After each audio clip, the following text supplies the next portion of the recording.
নমস্কার বন্ধুরা, রাখির খুঁটিনাটিতে তোমাদের সবাইকে অনেক অনেক স্বাগত।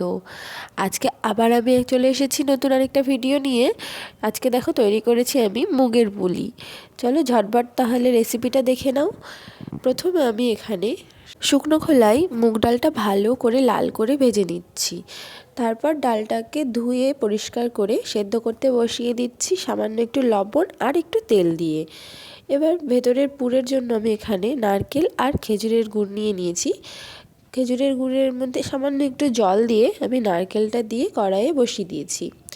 এবার এটাকে ভালো করে মিক্স করে ভালো করে নাড়াচাড়া করে একটা ঝরঝরে পুর তৈরি করে নিব। দেখো ঠিক এইরকম খিরসা তৈরি করে নিতে হবে।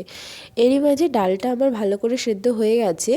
যখন জলটা একদম শুকিয়ে যাবে তখন এখানে চালের গুঁড়ো অ্যাড করে দিতে হবে।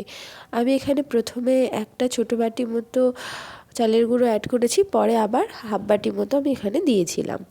এটা দেখো ভালো করে ডালের সাথে চালের গুঁড়োটা মিক্স করে নিতে হবে। আর তারপরে এটাকে 10 মিনিটের জন্য একটু ঢেকে রেখে দিতে হবে।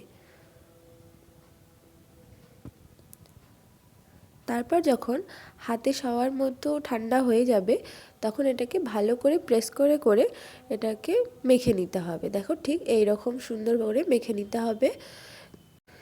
তারপর এই যে মেখে রাখা ডাল থেকে এরকম ছোট ছোট করে বল করে নিয়ে তারপর এই বাটির মতো করে তৈরি করে নিয়ে যেরকম পুলি পিঠা তৈরি করে তারপর এর ভেতরে দিয়ে দিতে হবে যে পুরটা তৈরি করে রাখা হয়েছিল, সেই পুরটা এর মধ্যে নারকেলের দিয়ে দিতে হবে। আর হয়ে গেল। এবার মুখটা বন্ধ করে দিয়ে এরকম শেপ দিয়ে দিলেই পুলির তৈরি। এই দেখো ঠিক একইভাবে সব কটা পুলি পিঠা বানিয়ে নিয়েছি। এবার তেলটা গরম হয়ে গেলেই একে একে যে বানিয়ে রেখেছিলাম পুলি পিঠাগুলো সেগুলো ভাজতে দিয়ে দিব। আর গ্যাসের ফ্লেম একদম লো করে এটাকে লাল করে একদম ভেজে নিতে হবে, নাহলে ভেতর থেকে একদম ক্রিস্পিটা হবে না। দেখো ঠিক এইরকম লাল করে ভেজে নিতে হবে। এই রকম ভাজা পুলিও খেতে কিন্তু চায়ের সাথে খুব ভালো লাগে, এটাও খেয়ে দেখতে পারো। আমি এটাকে আবার একটু শিরার মধ্যে দিব, সেজন্য আমি একটা বাটির মধ্যে 1 কাপ মতো চিনি আর খুব সামান্য একটু জল দিয়ে এটার একটা শিরা তৈরি করে নিব।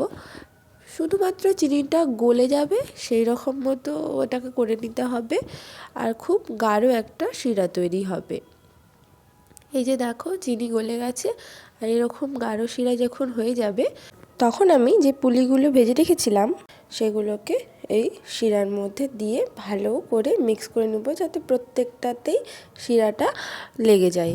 দেখো কি সুন্দর লাগছে। এবার এটা যখনই একটু ঠান্ডা হয়ে যাবে তখন চিনিগুলো এরকম ক্রিস্টালাইজড হয়ে যাবে, আর এত সুন্দর হয় খেতে।